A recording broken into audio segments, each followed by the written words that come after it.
మిగిలింది 10 తారీఖు. 24 గంటల్లో మీ భవిష్యత్తు నిర్ణయం జరగబోతుంది. మీ గల్లీలో మీ సమస్యలు పరిష్కారం కావాలంటే ఎవరు పరిష్కరించగలరో, ఎవరు అభివృద్ధి చేయగలరో ఆలోచన చేయండి, విశ్లేషించండి. ఢిల్లీ నుంచి మోడీ గారు మన గల్లీలో మోరీ తీయడానికి వస్తారా? ఫామ్ హౌస్లో ఉన్న కేసీఆర్ గారు మన నీటి సమస్యను, మన కరెంటు సమస్యను పరిష్కరిస్తాడా? ఈరోజు ఉపన్యాసాలు ఇస్తున్న హరీష్ రావు గారు, కేటీఆర్ గారు నిన్నటి వరకు వాళ్ళే మంత్రులు కదా, వాళ్ళ దగ్గరనే ఆర్థిక శాఖ, వాళ్ళ దగ్గరనే మున్సిపల్ శాఖ, వాళ్ళ దగ్గరనే ప్రభుత్వం ఉన్నది కదా, వాళ్ళ కుటుంబం చేతిలోనే తెలంగాణ రాష్ట్రం అంతా బందీగా ఉన్నది కదా. కాబట్టి ఈ సందర్భంగా ప్రశాంతంగా ఆలోచన చేసి తెలంగాణ సమాజానికి ఏది మేలో మీరే ఆలోచన చెయ్యండి.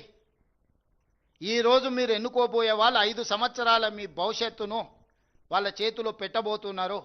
మీరు ఎవరికి మీ ప్రతినిధిగా బాధ్యత ఇవ్వబోతున్నారో మీరు ఆలోచన చేసి మంచి నిర్ణయం తీసుకోండి. ఈ ప్రభుత్వం మీది, మీకోసమే పనిచేస్తుంది. ప్రభుత్వం దగ్గర ఉన్న నిధులన్నీ ఖర్చు పెడుతుంది, కేంద్రంతో అవసరమైన సయోధ్యను సమన్వయం చేసుకుంటుంది. కానప్పుడు కేంద్ర ప్రభుత్వం మీద కొట్లాడడానికి ఈ ప్రభుత్వానికి ఎలాంటి బేసిజాలు లేవు. మీలాక కుమ్ముకు చీకటి ఒప్పందాలు మాకు అవసరం లేదు. ఏదున్నా ప్రజల ముందే బహిరంగంగా మా ఆలోచనలు పెడతాము. ఇవాళ కరీంనగర్కి ఔటర్ రింగ్ రోడ్డు రావాలన్నా, వరంగల్కి ఔటర్ రింగ్ రోడ్డు రావాలన్నా, ఖమ్మం అభివృద్ధి జరగాలన్నా, రామగుండం అభివృద్ధి జరగాలన్నా, నిజామాబాద్ అభివృద్ధి జరగాలన్నా, నల్లగొండ జరగాలన్నా, మహబూబ్ నగర్ మున్సిపల్ కార్పొరేషన్స్ జరగాలన్నా ఈరోజు రాష్ట్ర ప్రభుత్వమే చేయగలదు. సంపూర్ణంగా మా ప్రభుత్వానికి సహకరించండి, మమ్మల్ని ఆశీర్వదించండి.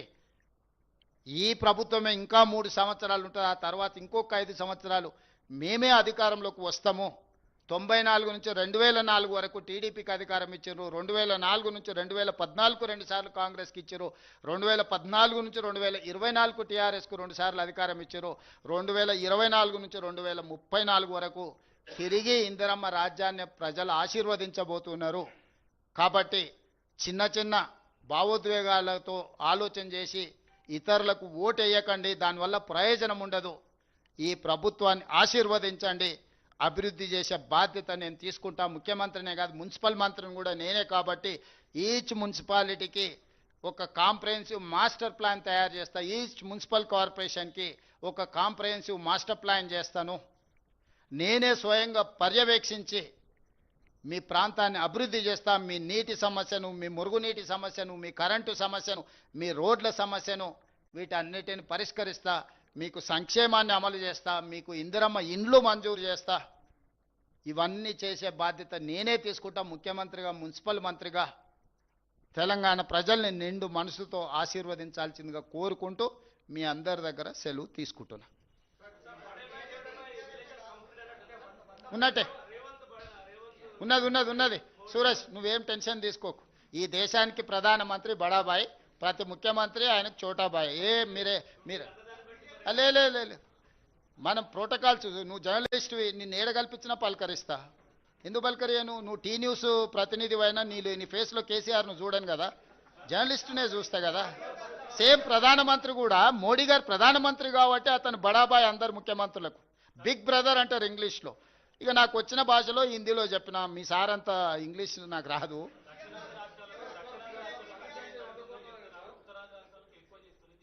అవును,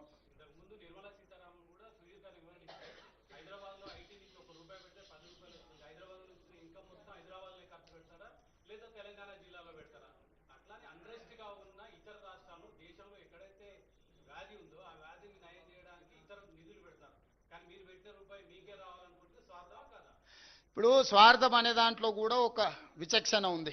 నేను అందుకే చెప్పిన, మీరు డెవల్యూషన్ ప్రకారం ఇచ్చేది వేరు, మీరు స్పెషల్ ప్యాకేజీలు, స్పెషల్ ప్రాజెక్ట్స్ ఇచ్చేది వేరు.